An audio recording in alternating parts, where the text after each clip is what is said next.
बहुत समय पहले की बात है। रामपुर नाम के गांव में दो भाई सुरेश और राजीव दूध बेचने का काम करते थे। राजीव की एक पत्नी थी जिसका नाम शांति था। वहीं सुरेश की भी एक पत्नी थी जिसका नाम रूपमणि था। वे दोनों पूरे गांव में साइकिल से लोगों के घर घर जाकर दूध देते थे। दूध ले लो, दूध शुद्ध और ताजा दूध। आओ भैया, जल्दी से दूध ले लो, बिना मिलावट का दूध। रामू काका, अरे ओ रामू काका, जल्दी बाहर आइए, दूध वाला आ गया, जल्दी से दूध ले लो। अरे आ गया भैया, लो कर दो दूध। राजीव बेटा, आज तो तुम 2 किलो दूध कर दो। पर काका 2 किलो क्यों? आप तो 1 किलो दूध लेते थे ना। अरे हाँ बेटा, मैं 1 किलो दूध ही लेता था, मगर आज मेरे बेटे को देखने वाले आए हैं और तुम्हें तो पता ही है तुम्हारा दूध एकदम शुद्ध और ताजा होता है। इसलिए बेटा, मैं तुम्हें छोड़कर कहीं और से मिलावटी दूध नहीं लेना चाहता। ठीक है काका, ये लो आपका दूध। फिर राजीव दूध देकर वहां से चला जाता है और इसी तरह पूरे गांव में आवाज लगाता हुआ सभी लोगों के घर घर जाकर उन्हें दूध देता है। वहीं दूसरी तरफ सुरेश, कमला दादी, अरे ओ कमला दादी कहाँ मर गई? जल्दी से आकर अपना दूध ले लो। अरे आ गई करम जले, क्यों मेरे मरने की बात कर रहा है? अभी तो मैं 100 साल और जीऊंगी। ला जल्दी से आधा किलो दूध दे दे। पर दादी, तू तो 1 किलो दूध लेती थी, अब क्या हो गया? एक तो दूध मिलावटी देता है और बोल रहा है 1 किलो ले लो। मेरा तो जरा घर गांव से दूर है वरना मैं तो गांव से ही दूध ले लूं। अरे दादी, गुस्सा काहे करती हो? मैं हूँ तो तुम्हें गांव से इतनी दूर दूध लाकर देता हूँ। अब बिल्कुल प्योर दूध थोड़ी ना मिलेगा, अब थोड़ी बहुत मिलावट तो होगी ही ना। लो पकड़ो अपना दूध। ये कहकर सुरेश वहां से चला जाता है और इसी तरह पूरे गांव में सभी के घर घर जाकर दूध देता है। लेकिन सभी लोग उसके दूध की बुराई करते हैं, मगर सुरेश अपनी आदतों से बाज नहीं आता था। काम होने के बाद दोनों अपने अपने घर वापस आ जाते हैं। घर आकर राजीव अपनी पत्नी से बोलता है, अरे भाग्यवान, आज तो पूरे गांव में दूध दे देकर थक गया हूँ। मेरे लिए एक गिलास पानी ले आओ। ठीक है, अब भी लाती हूँ। फिर वह पानी लाती है और बोलती है, ये लो पी लो पानी। फिर राजीव पानी पीता है और बोलता है, भाग्यवान, दूध के व्यापार में मैंने कुछ अच्छे पैसे जमा कर लिए हैं। तो मैं सोच रहा था कि सेठ के 5 लाख रुपए लौटा दूं, तो मैं इसलिए सेठ से पैसों के बारे में बात करने जा रहा हूँ। शाम तक वापस आ जाऊंगा। ठीक है, जल्दी वापस आना। रास्ते में राजीव को उसका भाई सुरेश मिलता है। अरे भाई, इतनी जल्दी में कहाँ जा रहे हो? सेठ से लिए हुए वहीं 5 लाख रुपए लौटाने जा रहा हूँ।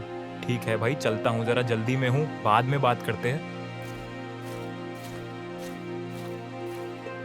सुरेश घर जाकर अपनी पत्नी से बोलता है, अरे तुम जानती हो, राजीव सेठ के पास 5 लाख रुपए लेकर गया है। ये दूध में ऐसा क्या मिलाकर बेच रहा है जो इतना मालदार होता जा रहा है? मैं तो इतनी मिलावट करने के बाद भी अच्छे पैसे नहीं कमा पा रहा हूँ। भाग्यवान, तुम ही बताओ मैं क्या करूँ? ए जी, मैं तो कहती हूँ ये दूध में मिलावट करनी छोड़ दो और ईमानदारी से काम करो। आप भी अपने भाई की तरह मालदार हो जाओगे। नहीं भाग्यवान, अगर मैंने ये करना छोड़ दिया तो जो कमाई हो रही है शायद ये भी ना हो। ठीक है, आपको जो करना है करो, मैं आपके इस लफड़े में नहीं पड़ूंगी। अब जल्दी से हाथ मुंह धो लीजिए, मैं आपके लिए खाना लगाती हूँ। फिर दोनों खाना खाने लगते हैं। वहीं दूसरी तरफ राजीव सेठ के घर से वापस आ जाता है। भाग्यवान, मैंने सेठ के सारे पैसे चुका दिए, अब हम पर कोई कर्जा नहीं रहा। ठीक है, अभी आप जल्दी से खाना खा लीजिए। फिर राजीव और उसकी पत्नी खाना खाने लगते हैं।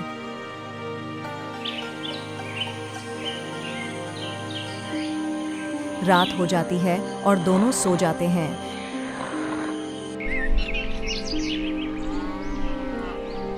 सुबह होते ही दोनों भाई रोज की तरह पूरे गांव में लोगों के घर घर जाकर दूध देते हैं। अरे चंदू भाई, जल्दी बाहर आओ और दूध ले लो।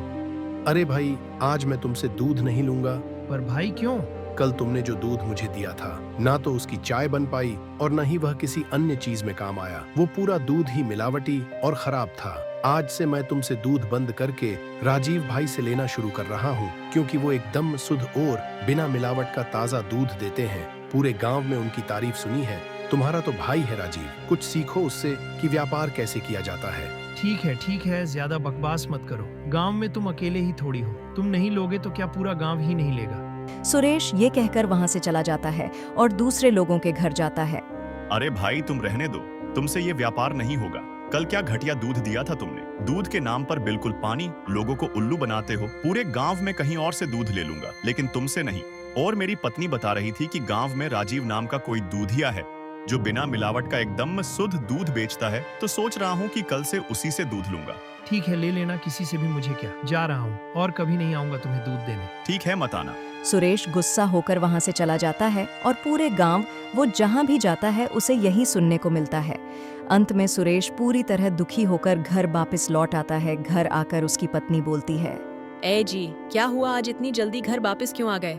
अब क्या बताऊं, आज किसी ने भी दूध नहीं लिया। सारा दूध वापस आ गया और सब लोग उस राजीव की ही तारीफ कर रहे थे और बोल रहे थे कि अब सब लोग उसी से ही दूध लेंगे। भाग्यवान, तुम ही बताओ मैं क्या करूं।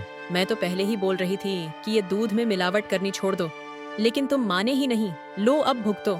सुरेश बहुत दुखी हो जाता है। रात हो जाती है लेकिन सुरेश पूरी रात नहीं सो पाता और सोच में डूबा रहता है।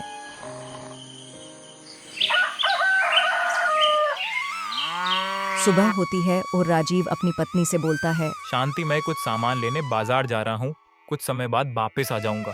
तुम इतने दूध निकाल कर बाहर रख देना, मैं आते ही दूध लेकर गांव में बेचने के लिए चला जाऊंगा। ठीक है, आप बेफिक्र होकर जाइए, मैं दूध निकाल कर बाहर रख दूंगी, आप आकर ले जाना। फिर राजीव बाजार जाने लगता है।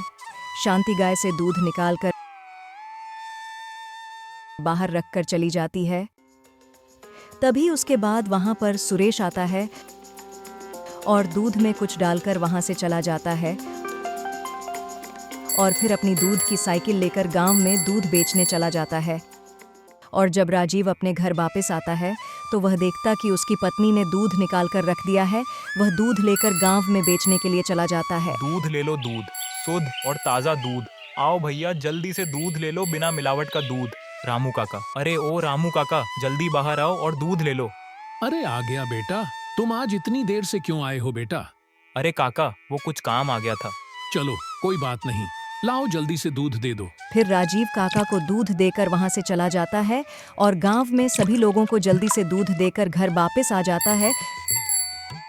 घर आकर राजीव अपनी पत्नी से बोलता है, भाग्यवान, मैं थक गया हूँ, थोड़ी देर आराम कर लेता हूँ, कुछ देर बाद मुझे उठा देना।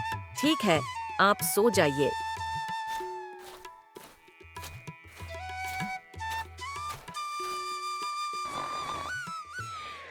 कुछ समय बाद राजीव के घर पर कुछ लोग आते हैं और राजीव को आवाज लगाते हैं, राजीव, ओ राजीव, बाहर निकल।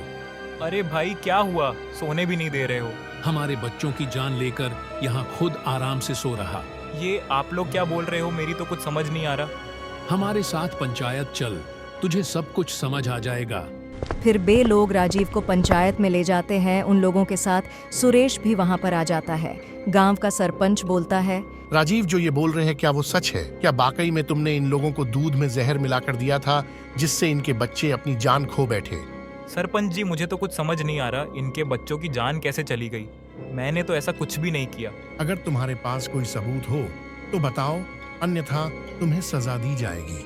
तभी पीछे से सुरेश की पत्नी वहां पर आती है और बोलती है, सरपंच जी, राजीव को सजा मत दीजिए, वो निर्दोष है। ये सारा किरा धरा सुरेश का ही है, क्योंकि जब वह जहर की बोतल घर लाया था तो मैं डर गई थी और मैंने सुरेश से पूछा भी था कि ये जहर किस लिए लाए हो। उसने कुछ उत्तर नहीं दिया और बोला, अपने काम से काम रख। मैंने इसका पीछा किया और देखा कि ये वो जहर राजीव के दूध में डाल रहा था। मुझे ऐसा पति नहीं चाहिए जो अपने भाई को ही मरवाना चाहता हो। सुरेश, तुमसे ये उम्मीद तो नहीं थी कि तुम जरा से पैसों के लालच में अपने भाई को ही मरवाना चाहोगे। फिर सरपंच बोलता है, नियम के मुताबिक तुम्हें ये गांव छोड़कर जाना होगा और कभी लौटकर मत आना। सुरेश गांव छोड़कर चला जाता है और राजीव फिर से गांव में दूध बेचने लगता है। और फिर राजीव और उसकी पत्नी खुशी खुशी रहने लगते हैं।